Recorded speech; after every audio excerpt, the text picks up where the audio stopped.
Bismillahirrahmanirrahim. Assalamualaikum warahmatullahi wabarakatuh.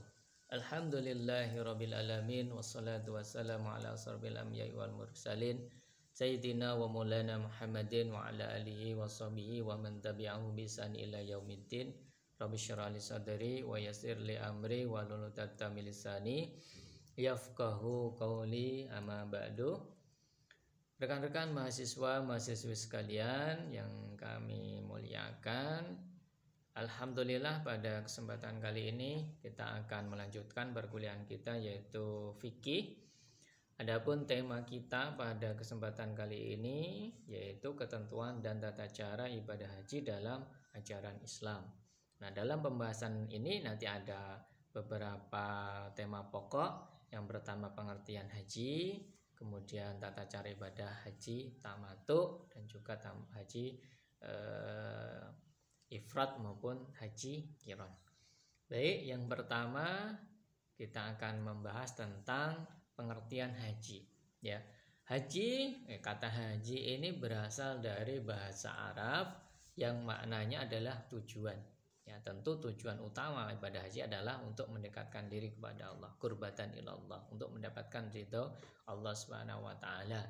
Tujuan yaitu ke Baitullah, ya, untuk melaksanakan ibadah haji di tempat-tempat yang telah ditetapkan oleh syariat.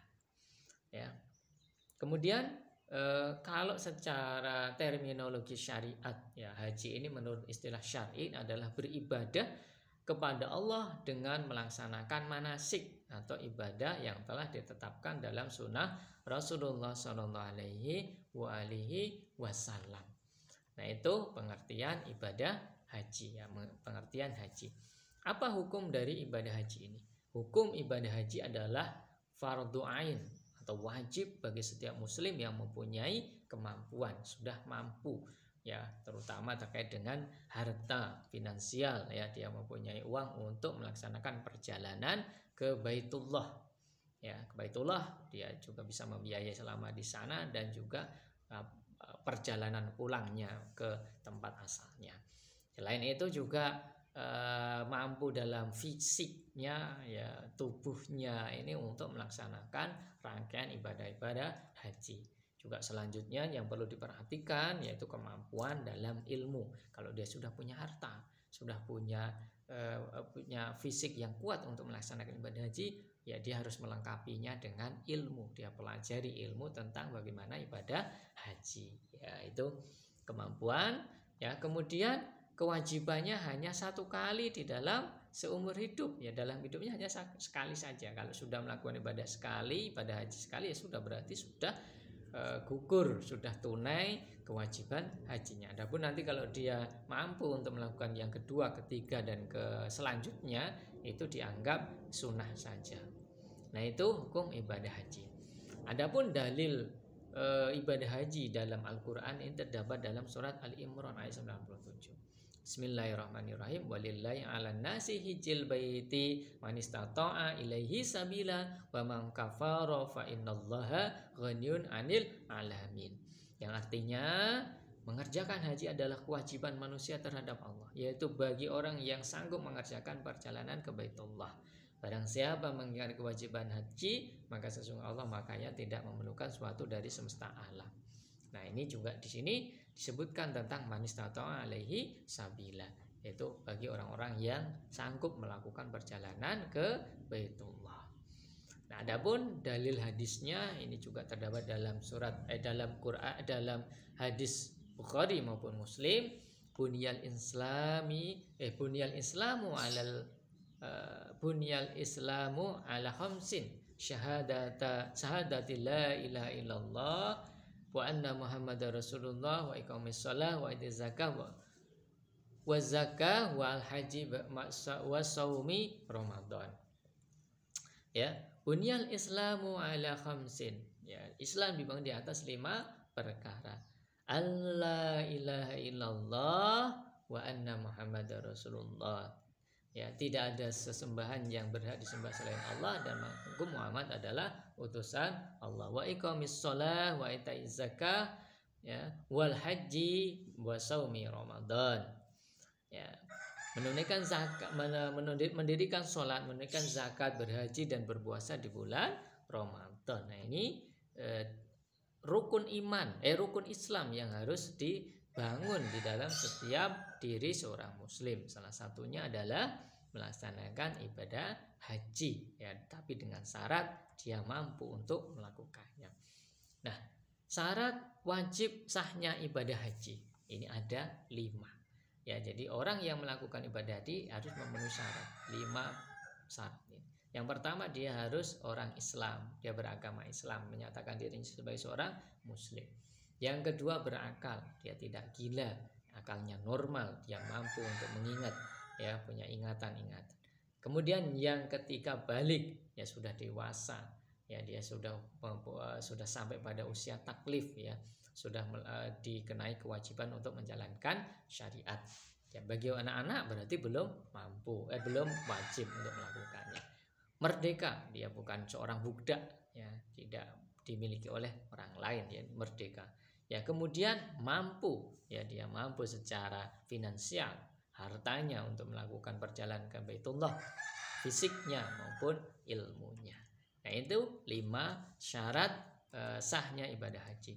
Kemudian syarat yang lain yang harus diperhatikan yaitu syarat miqat zamani dan syarat miqat makani. Ya, miqat zamani artinya dilakukan pada waktu-waktu tertentu. Jadi ibadah haji ini dilakukan pada bulan haji atau bulan Zulhijjah.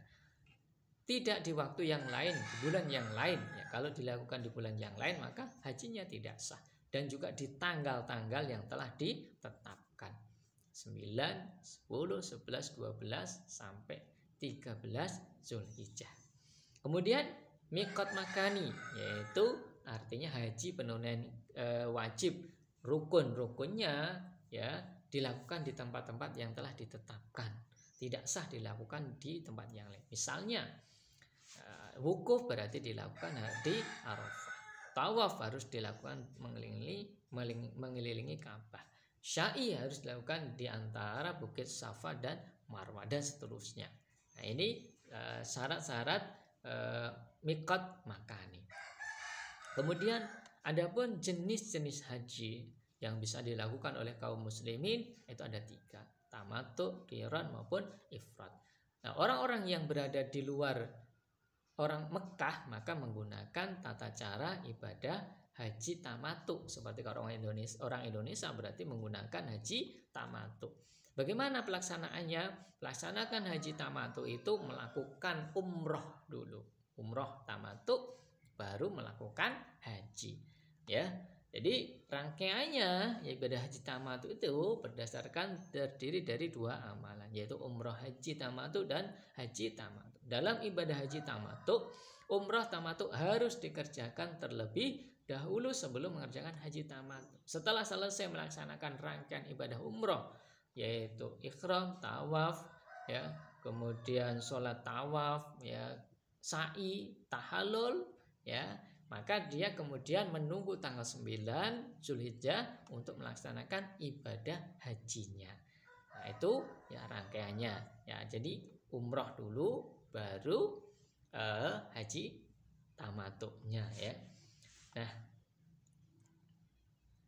kemudian pelaksanaan ibadah umroh tadi dari tamattu tadi ini ada beberapa ketentuan, baik sunahnya maupun wajibnya. Ya, jadi pelaksanaan umrohnya, ya, karena tamattu tadi, ya, dimulai dengan umroh. Jadi orang yang sampai di Mekah ini harus melakukan umroh dulu sebelum melakukan haji, ya. Jadi 3 hal yang harus dilakukan, ya, 3 hal sunnah untuk dilakukan dalam umroh. Itu yang pertama, ketika mau umroh itu disunahkan untuk mandi umroh, ya, mandi ihram. Dia mandi dengan niat mau ihram, menggunakan pakaian ihram. Nah, setelah mandi selesai, ya mandinya ya dilakukan seperti mandi wajib begitu, ya.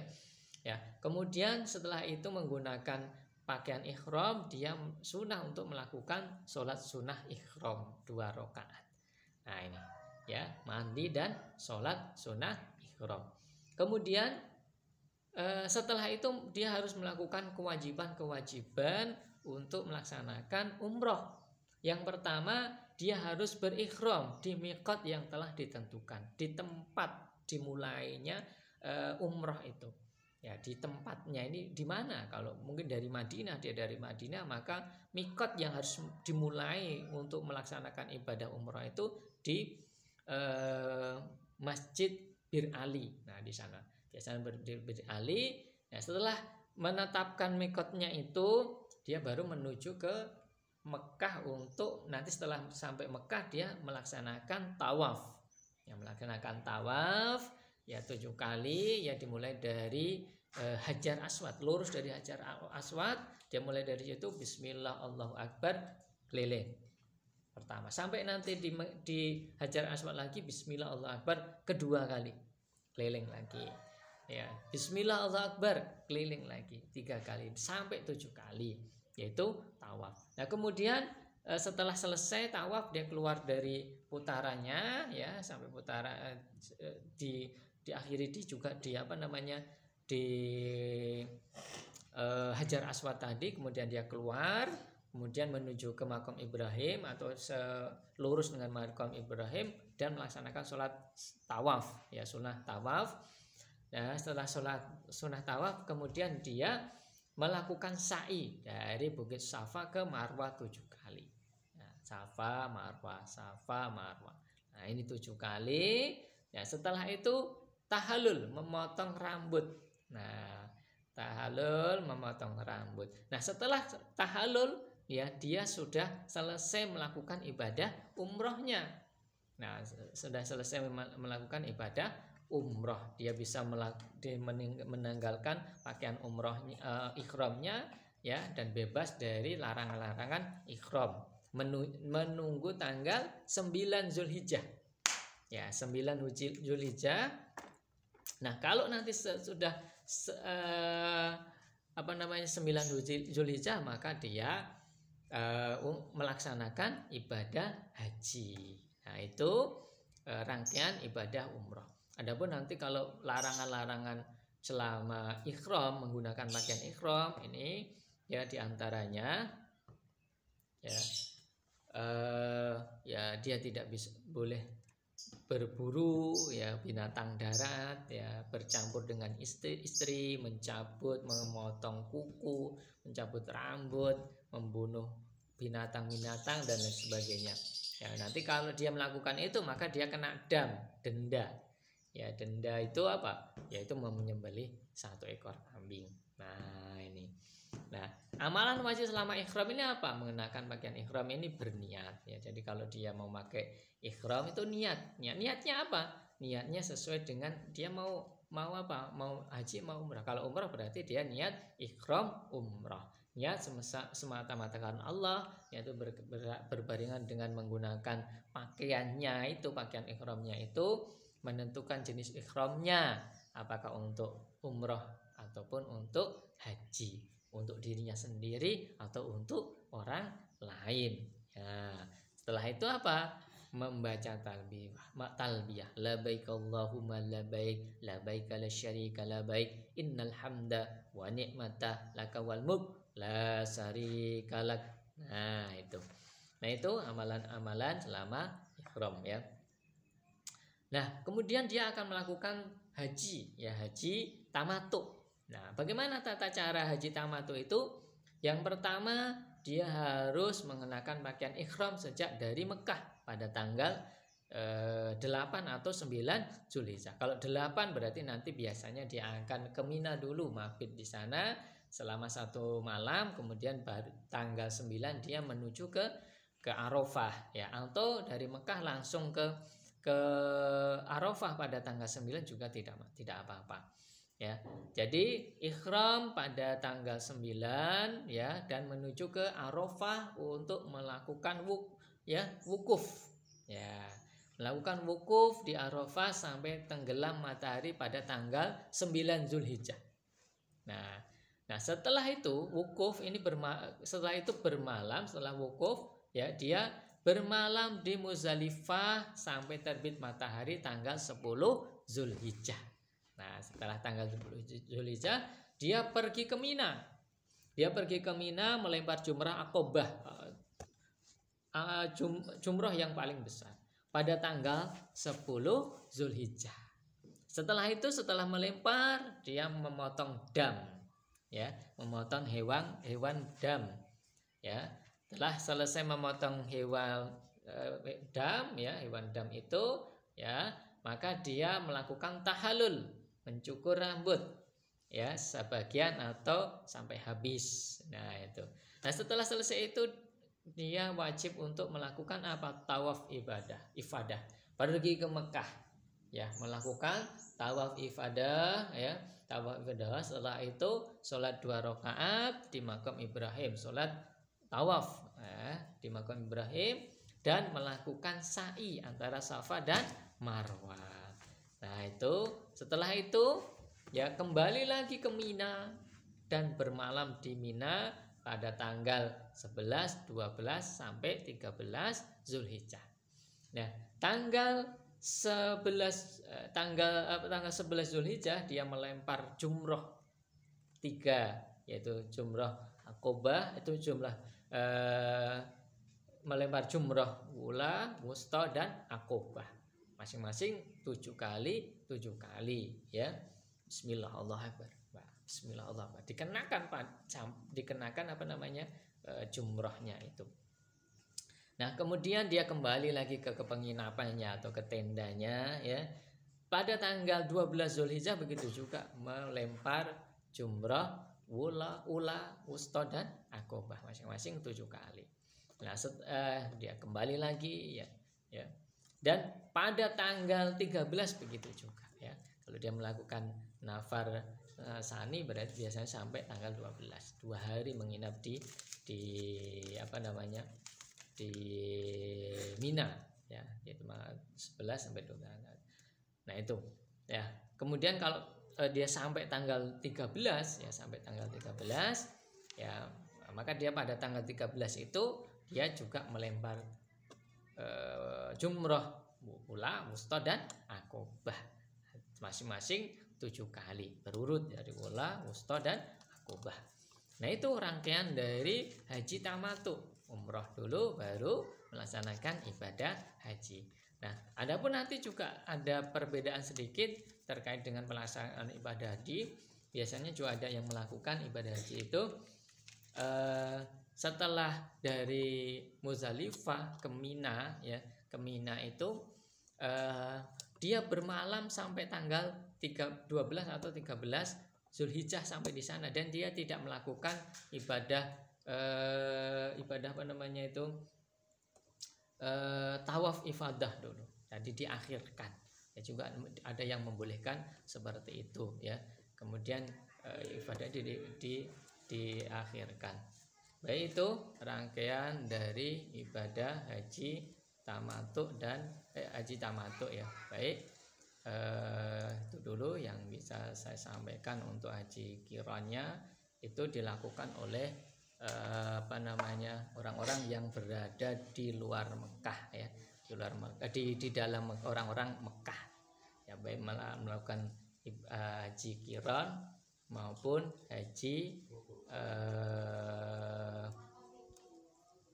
ifrat, ya. Jadi kalau rangkaiannya haji qiran ini ihram untuk umroh dan haji sekaligus dan membawa hadyu atau sembelihan sebagaimana yang telah dicontohkan oleh Rasulullah, melaksanakan ibadah haji dan umroh secara bersamaan, yaitu qiran. Dengan demikian prosesi tawaf, sa'i, dan tahallul untuk haji dan umrah dilakukan 1 kali atau sekaligus.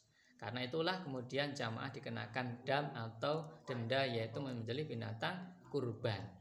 Nah, itu.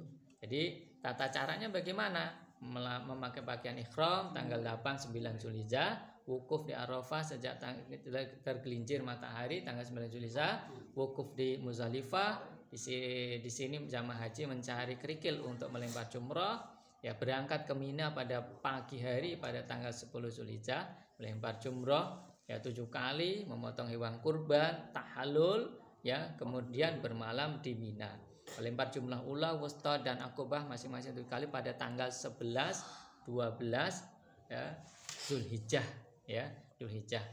Nah, itu untuk pelaksanaannya ibadah haji qiran. Kemudian haji ifrad. Ini haji ifrad ini apa? Yaitu melaksanakan secara terpisah antara haji dan umroh, di mana masing-masing dikerjakan sendiri dalam waktu berbeda, tetapi dilaksanakan dalam satu musim haji.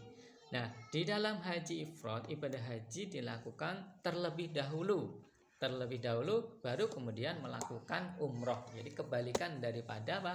Daripada pelaksanaan ibadah haji tamattu.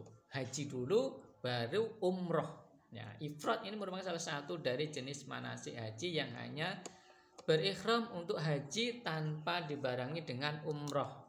Maka seorang yang memilih jenis manasik haji ini harus berniat untuk haji saja, kemudian pergi ke Mekah dan bertawaf kudum. Nah, apabila telah bertawaf maka dia tetap berpakaian ihram dan dalam keadaan muhrim sampai hari nahar tanggal 10 Zulhijjah dan tidak dibebani hadyu sembelihan, serta tidak bersa'i kecuali sekali, dan umrohnya dapat dilakukan pada perjalanan yang lain ya. Baik, itu yang dapat saya sampaikan, kurang lebih mohon maaf, mudah-mudahan ini bermanfaat. Bapak akhiri, assalamualaikum warahmatullahi wabarakatuh.